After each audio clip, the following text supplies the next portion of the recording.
നമസ്തേ. രാജ്യത്തിന്റെ ഭാവി വാഗ്ദാനങ്ങളാണ് നമ്മുടെ കുട്ടികൾ. അവധിക്കാലം കഴിഞ്ഞ് സ്കൂളുകൾ തുറന്നതോടെ ലക്ഷക്കണക്കിന് വിദ്യാർത്ഥികളാണ് ദിവസേന ബസ്സുകളെ ആശ്രയിച്ച് വിദ്യാഭ്യാസ സ്ഥാപനങ്ങളിലേക്കും തിരിച്ചും യാത്ര ചെയ്യുന്നത്. ഭൂരിഭാഗം സ്വകാര്യ ബസ് ഉടമകളും ജീവനക്കാരും വിദ്യാർത്ഥികൾക്ക് ആവശ്യമായ സൗകര്യങ്ങളും നിയമാനുസൃതമായ ആനുകൂല്യങ്ങളും കൃത്യമായി നൽകുന്നുണ്ടെങ്കിലും ചിലയിടങ്ങളിൽ വിദ്യാർത്ഥികൾക്ക് നേരെ വിവേചനപരമായ പെരുമാറ്റം തുടരുന്നതായി പരാതികൾ ഉയരുകയാണ്. ഈ വിഷയത്തിൽ മോട്ടോർ വാഹന വകുപ്പ് ശക്തമായ നടപടികളിലേക്ക് കടന്നിരിക്കുകയാണ്. സ്കൂൾ തുറന്നതോടെ സംസ്ഥാനത്തെ റോഡുകളിൽ വീണ്ടും സജീവമായിരിക്കുകയാണ് വിദ്യാർത്ഥികളുടെ യാത്രകൾ. ഗ്രാമങ്ങളിലും നഗരങ്ങളിലും ഒരുപോലെ ആയിരക്കണക്കിന് വിദ്യാർത്ഥികൾ സ്വകാര്യ ബസ്സുകളെ ആശ്രയിച്ചാണ് സ്കൂളുകളിലേക്കും കോളേജുകളിലേക്കും എത്തുന്നത്. നിയമപ്രകാരം വിദ്യാർത്ഥികൾക്ക് യാത്രാ ഇളവുകളും സുരക്ഷിതമായ യാത്രാ സൗകര്യങ്ങളും ഉറപ്പാക്കേണ്ടത് പൊതുഗതാഗത സംവിധാനങ്ങളുടെ ഉത്തരവാദിത്തമാണ്.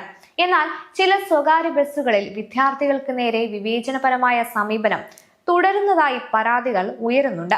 ബസ്സിൽ കയറാൻ ശ്രമിക്കുന്ന വിദ്യാർത്ഥികളെ കയറ്റാതിരിക്കുക, ബസ് പുറപ്പെടുന്നതുവരെ പുറത്തു നിർത്തുക, ഒഴിഞ്ഞ സീറ്റുകൾ ഉണ്ടായിട്ടും ഇരിക്കാൻ അനുവദിക്കാതിരിക്കുക, നിയമാനുസൃതമായ ടിക്കറ്റ് കൺസെഷൻ നിഷേധിക്കുക തുടങ്ങിയ പരാതികളാണ് വിവിധ ഭാഗങ്ങളിൽ നിന്നും ഉയരുന്നത്. ഇത്തരം നടപടികൾ വിദ്യാർത്ഥികളുടെ അവകാശങ്ങൾ ലംഘിക്കുന്നതാണെന്നും ഇത് ഒരു തരത്തിലുള്ള വിവേചനമാണെന്നും അധികൃതർ വ്യക്തമാക്കുന്നു. വിദ്യാർത്ഥികളോടുള്ള ഇത്തരം മോശം പെരുമാറ്റങ്ങൾക്കെതിരെ സർക്കാർ നേരത്തെ തന്നെ കർശന നിർദ്ദേശങ്ങൾ നൽകിയിട്ടുണ്ട്.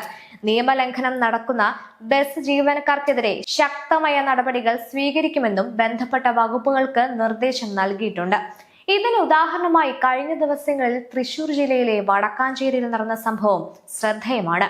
സ്കൂൾ വിദ്യാർത്ഥിയെ സ്വകാര്യ ബസ്സിൽ കയറ്റാതിരുന്നതുമായി ബന്ധപ്പെട്ട പരാതിയിൽ ബസ് കണ്ടക്ടർക്കെതിരെ മോട്ടോർ വാഹന വകുപ്പ് നടപടി സ്വീകരിച്ചു.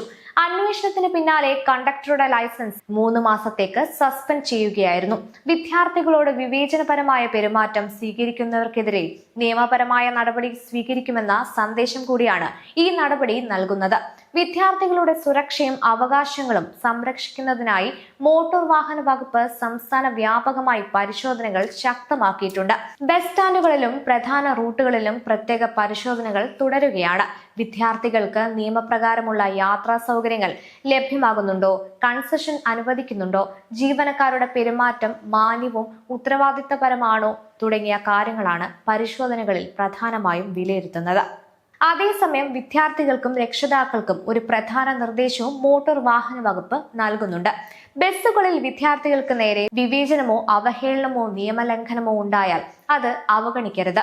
ബസിന്റെ പേര്, രജിസ്ട്രേഷൻ നമ്പർ, യാത്രയുടെ സമയം, സംഭവത്തിന്റെ വിശദാംശം എന്നിവ സഹിതം ബന്ധപ്പെട്ട ജില്ലയിലെ എൻഫോഴ്സ്മെന്റ് RTO ഓഫീസിനെ അറിയിക്കാവുന്നതാണ്. ലഭിക്കുന്ന പരാതിയിൽ അന്വേഷണം നടത്തി ആവശ്യമായ നടപടി സ്വീകരിക്കുമെന്ന് അധികൃതർ വ്യക്തമാക്കുന്നു. വിദ്യാർത്ഥികൾ യാത്രക്കാരല്ല, അവർ നമ്മുടെ സമൂഹത്തിന്റെ നാളെയുടെ പ്രതീക്ഷകളാണ്. അവരുടെ അവകാശങ്ങളും സുരക്ഷയും സംരക്ഷിക്കുക എന്നത് സർക്കാർ സംവിധാനങ്ങളുടെയും പൊതുഗതാഗത മേഖലയുടെയും സമൂഹത്തിന്റെയും ഒരുപോലെ ഉത്തരവാദിത്തമാണ്. വിദ്യാർത്ഥികളോടുള്ള മാന്യമായ പെരുമാറ്റവും നിയമപരമായ ആനുകൂല്യങ്ങളുടെ ഉറപ്പും എല്ലാ ബസ് ജീവനക്കാരും പാലിക്കേണ്ടതുണ്ട്.